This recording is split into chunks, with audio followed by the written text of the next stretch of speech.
High, আসসালামু আলাইকুম। আচ্ছা, সফলতার গল্পটা কিন্তু আসলে যখন স্টেজে ওঠে মানুষ, তখনই দেখা যায় বা যখন সে সফল হয়, তখন হচ্ছে তার গল্পটা সবাই করে। এই কথাটা কেন বলছি? গত পরশুদিন কানাডার ওয়ার্ল্ড কাপের যে উদ্বোধনী অনুষ্ঠান হচ্ছিল, ওখানে বাংলাদেশি বংশোদ্ভূত সঞ্জয় সিঙ্গার ও যখন পারফর্ম করছিল এবং ওর হাতে বাংলাদেশের ফ্ল্যাগটাকে ও যখন রিপ্রেজেন্ট করছিল, তার আগ পর্যন্ত কিন্তু আমি ব্যক্তিগতভাবে ওই ছেলেটাকে চিনতাম না, টু বি অনেস্টলি। সো এটা দেখার পরে গত একদিন দুই দিন ধরে রিলসে ওর অনেকগুলো পারফরমেন্স, অনেক ভিডিওস আসছে। সো এই দেখেন, ওর স্ট্রাগল পিরিয়ড বলেন, সে 11 বছর বয়সে আম, বাইরে পাড়ি জমানো, হ্যাঁ, ওখান থেকে আস্তে আস্তে করে বিশ্ব মঞ্চে আসলে নিজেকে রিপ্রেজেন্ট করা।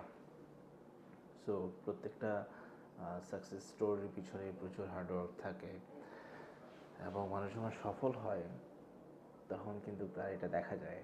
যারা ব্যর্থ হয়, ব্যর্থতার গল্প কিন্তু মানুষ লিখে না। সো এটাই যুগ যুগ ধরে হয়ে আসছে।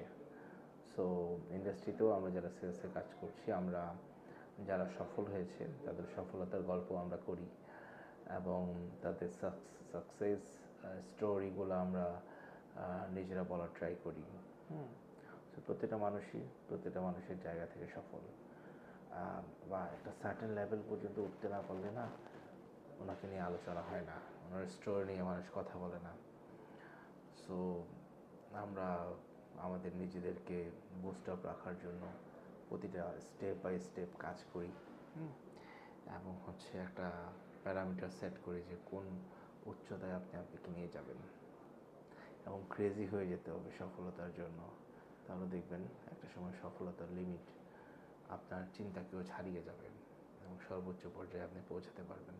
ভালো লেগেছে সঞ্জয়ের পারফরমেন্স দেখে, বিশ্বকে যেভাবে কাঁপিয়েছে এবং বাংলাদেশের মুখ যেভাবে উজ্জ্বল করেছে।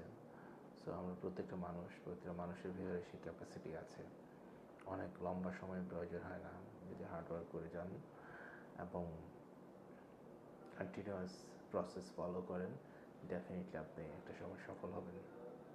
ভালো থাকবেন। আসসালামু আলাইকুম।